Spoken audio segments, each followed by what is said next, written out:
श्री कुंडलिनी स्तुति स्तोत्रम।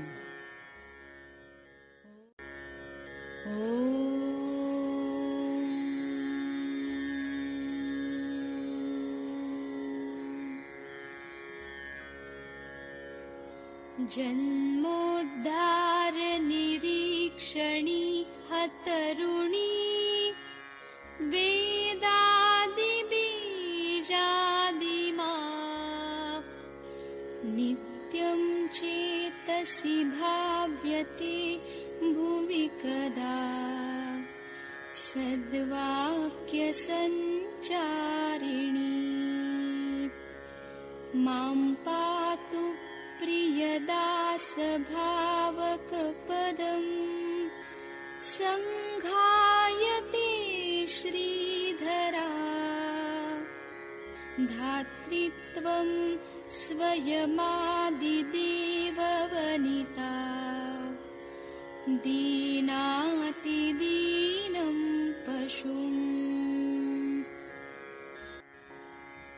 मानव के जन्म से ही उसके उद्धार का निरीक्षण करने वाली वेद शास्त्र के बीज की तरह, आदिमा की तरह हमेशा अंतःकरण में प्रकाशमान होने वाली,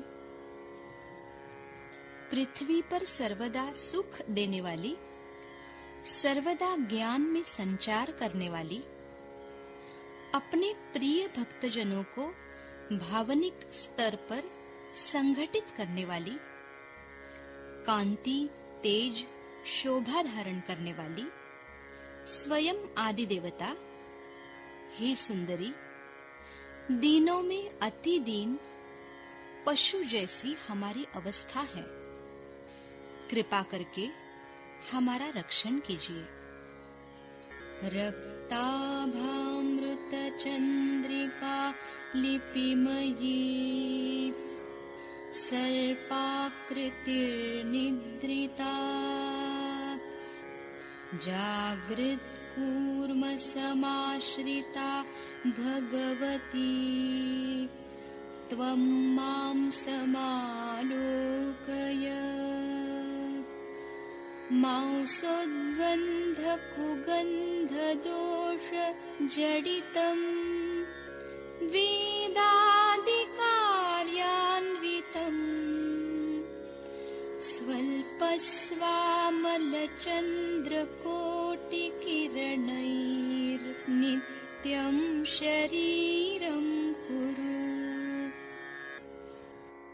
रक्तवर्ण कांति धारण करने वाली, अमृतमयी, चांदनी की तरह तेजमान रहने वाली, सर्पाकृति, निद्रा अवस्था में होकर भी जागृत कछुए की तरह हमारी ओर, हे देवी, आप प्यार से देखिए।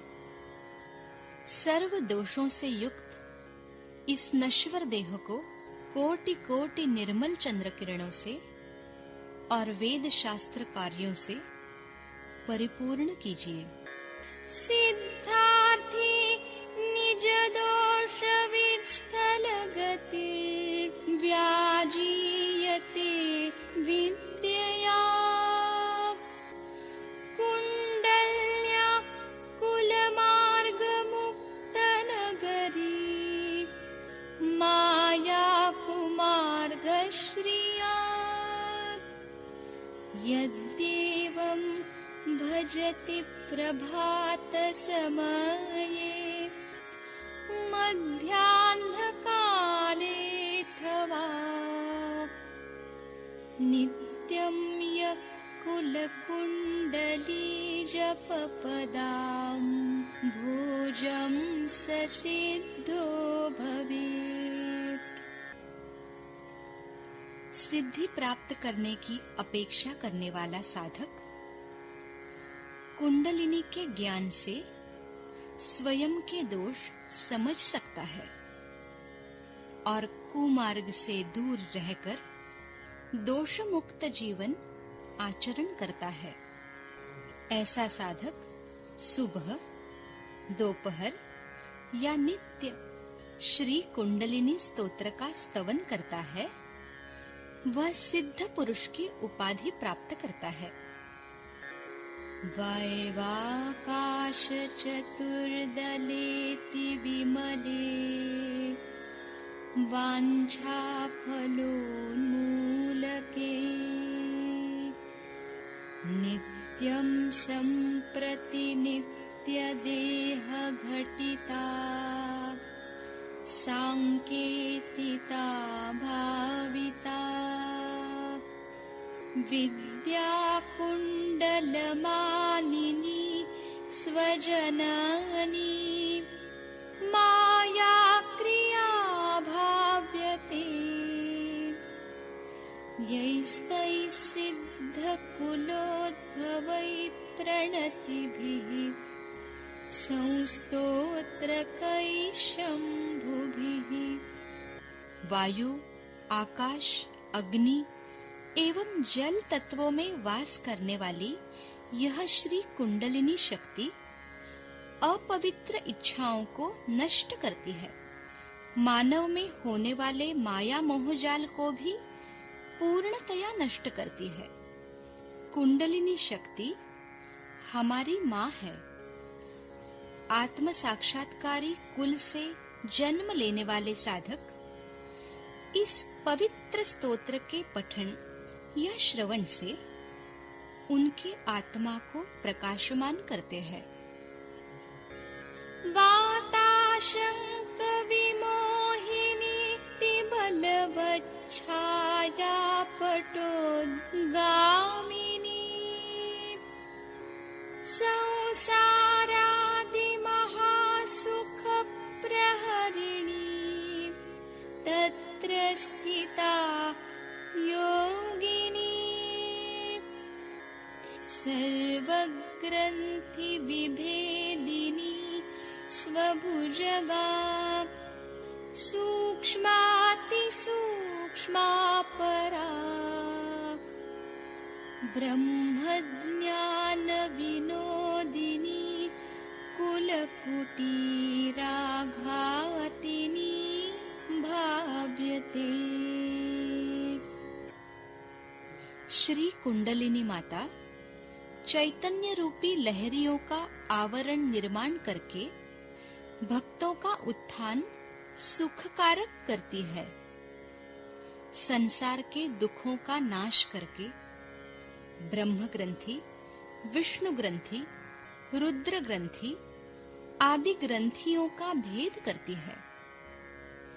सूक्ष्म से अति सूक्ष्म ब्रह्म ज्ञान की चर्चा करने वाली यह कुंडलिनी माँ षट चक्रों पर आघात करके उनको प्रकाशमान करती है। वंदे श्री कुल कुंडली त्रिवलिभिः सांगै स्वयंभुप्रियाम् प्रावेष्ट्याम्बरचित्तमध्यचपलाम् बालाबलानिष्कलाम् या देवी परिभाति वेदवदना संभाविनी तापिनी इष्टानां शिरसि स्वयंभुवनिता संभावयामि क्रियाम्। 3.5 कुंडल में मूलाधार में स्थित यह श्री कुंडलिनी माँ स्वयंभू प्रिय है। यह अबोध स्त्री है। इस माँ में अनेक कलाएं हैं। माँ वेदमुखी है। साधना करने वाले भक्तों पर उनकी कृपा दृष्टि रहती है। यह एक तपस्विनी है। सहस्रार में शोभायमान दिखने वाले इस माँ का हम आदर करते हैं और उनको प्रणाम करते हैं। वाणी कोटि मृदंगनाद मदना निश्रेणी कोटि ध्वनिः प्राणेशी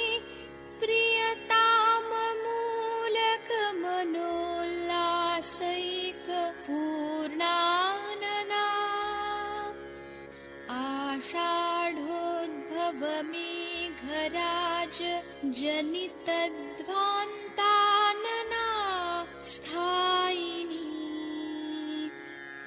माता सा परिपातु सूक्ष्मपथगा मां योगिनां शंकरी।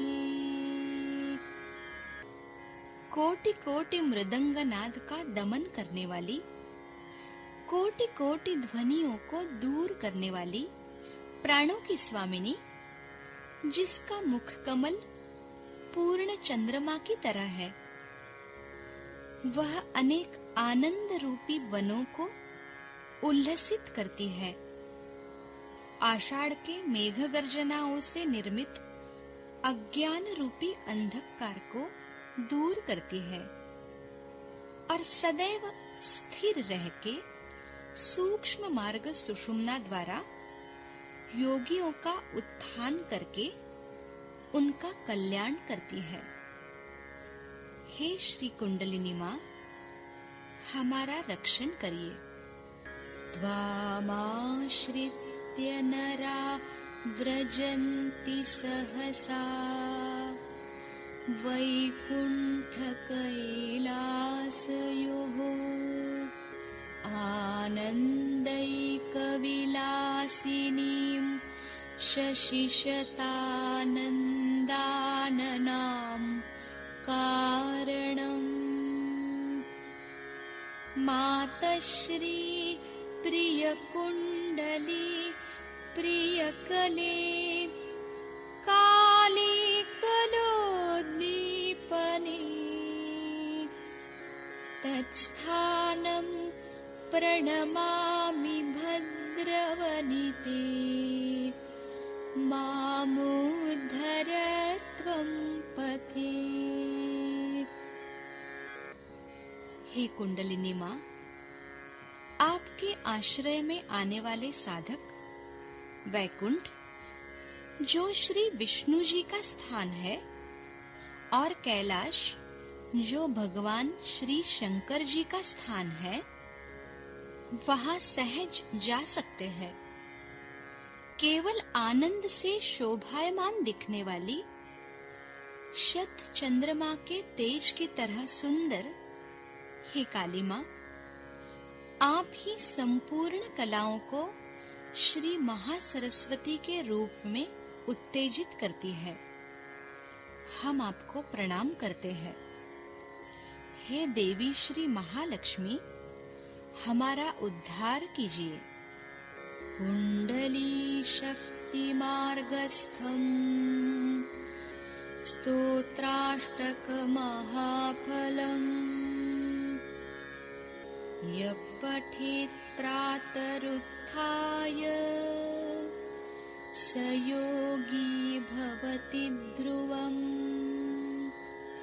क्षणादेव हि पाठेन कविनाथो भवेदिह। पवित्रौ कुण्डली योगी ब्राह्मणीनो भवेन्महान्। कुंडलिनी के शक्ति मार्ग के 8 श्लोकों का यह स्तोत्र महाफल देने वाला है। जो प्रातः काल में इस स्तोत्र का पठन या श्रवण करता है, वह निश्चित ही योगी बनता है और क्षण में कविश्रेष्ठ होता है। इस कुंडलिनी योग से योगी महान, पवित्र और ब्रह्मज्ञानी होता है। इति ते कथितं नाथ कुण्डलीकोमलं स्तवम्। एतत् स्तोत्र प्रसादेन देवेषु गुरुगीष्पतिः। सर्वे देवाः सिद्धियुता अस्या स्तोत्र प्रसादतः। द्विपरार्धं चिरञ्जीवी ब्रह्मा सर्वसुरेश्वरः इति श्री आदिशक्ति भैरवी विरचितम् श्री कुंडलिनी स्तुति स्तोत्रम् संपूर्णम्।